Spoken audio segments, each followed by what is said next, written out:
Ang gamit niyang Bible ay sa Katoliko galing, hindi Kristiyano ang mga born again. Ang video na to ay para lang sa mga ganitong klaseng tao kasi I know hindi lahat ng Katoliko ay ganito mag-isip.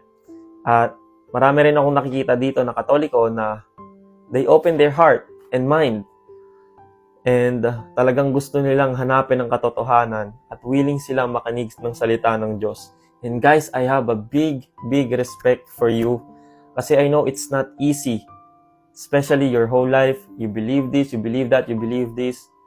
It's not easy. So I have a big respect for you dahil nilelet nyo yung ego at pride nyo at gusto nyo lang talaga isik si Lord at ang katotohanan. And for this kind of people na claiming to be a Catholic and follower of Christ and sinasabi na, hindi, amin yung Bible, nakikigamit lang kayo, nakikihiram lang kayo, kami ang tunay, blah blah blah. Can you please stop? First of all,